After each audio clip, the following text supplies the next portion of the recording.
ഈ കഥയും കഥാപാത്രവും തികച്ചും സാങ്കല്പികം മാത്രമാണ്.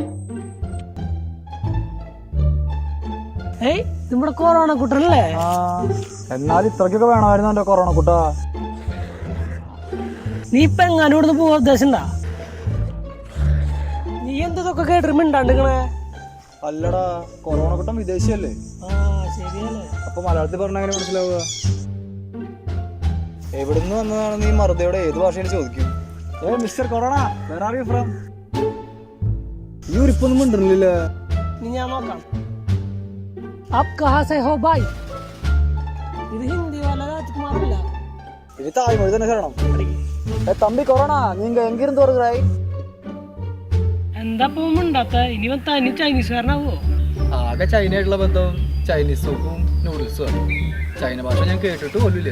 ഇനിയിപ്പോ ഇവനോട് ചൈനീസിൽ സംസാരിക്കാൻ എന്താ ചെയ്യാ?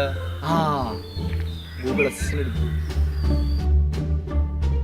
ചേട്ടാ, എനിക്ക് മലയാളം അറിയാട്ടോ. നിനക്കെങ്ങനെ മലയാളം അറിയാം? ചേരത്തിരുന്ന നാട്ടിൽ നിന്നല്ല ചേട്ടാ ഞാൻ വരുന്നത്. പിടിച്ചു നിൽക്കാൻ പഠിച്ചല്ലേ പറ്റൂ. അത് ശരി. അപ്പൊ നീ മലയാളം അറിഞ്ഞിട്ടാണ് ഇത്ര നേരം ഞങ്ങൾ പൊട്ടം കളിപ്പിച്ചേർന്നല്ലേ? നീ കൊറോണയിൽ പോയി, അല്ലെങ്കിൽ ഞാൻ ചവിട്ടിക്കൂട്ടി ഓടിച്ചു മുടക്കി കൊന്നു കുഴിച്ചും കൂടി വാട്സാപ്പിൽ സ്റ്റാറ്റസ് ഇടാട്ടാ. നിങ്ങൾ മലയാളികളുടെ കലി കണ്ടു തന്നെയാ ഞാനൊന്നും മിണ്ടാതിരുന്നത്. വെറുതെ എന്തിനാ ചെറിയ കേൾക്കുന്നതെന്ന് കരുതി. ശരി ശരി, സ്ഥലം വിടാൻ നോക്ക് കൊറോണ കുട്ട. പോകാൻ ആഗ്രഹമുണ്ട് ചേട്ടാ. ആരെങ്കിലും എന്നെ കൊണ്ടുപോകാതെ എനിക്ക് യാത്ര ചെയ്യാനുള്ള കഴിവില്ലല്ലോ. അത് ശരിയാണല്ലോ. എന്നാ പിന്നെ നീ ഇവിടെ തന്നെ നിന്നോ, ഞങ്ങള് പോവാ. അയ്യോ പോകല്ലേ ചേട്ടാ, എന്നെ കൂടി കൊണ്ടുപോകൂ. എന്താ പുളിസോ, നിന്നെ കൊണ്ടുപോയാലേ വീട്ടിലെ കാര്യങ്ങളൊക്കെ നടത്തലാവും. വീട്ടില് പ്രായ അപ്പനമ്മയൊക്കെ ഉള്ളതാ. സൂചി കുത്താൻ സ്ഥലം അവിടെ ഒലക്ക കിടന്ന ടീമാ. അതെ, നീ ഞങ്ങൾ കൊണ്ടുപോയി കഴിഞ്ഞിട്ട് ഞങ്ങളുടെ കൂടെ ഒളിച്ചുമ്പോ അതും വരാൻ നിൽക്കണേട്ടാ. ഇതേ നോക്കിയേ, ഹാൻഡ് വാഷ് ഒക്കെ ഉണ്ട് കയ്യില്. നിനക്കൊന്ന് കുളിച്ചു മൂടും വീട്ടിൽ കയറുന്നതിന് മുന്നേ.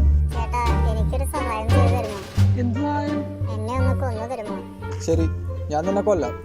നിന്നെ അല്ലെങ്കിൽ ഇവിടെ ഇട്ടു പോകുന്നത് ശരിയല്ല. ഞങ്ങൾക്ക് പകരം നീ മറ്റൊരാളെ കണ്ടെത്തും. അത് അപകടമാണ്. വാ, എന്റെ കയ്യിലേക്ക് കയറി.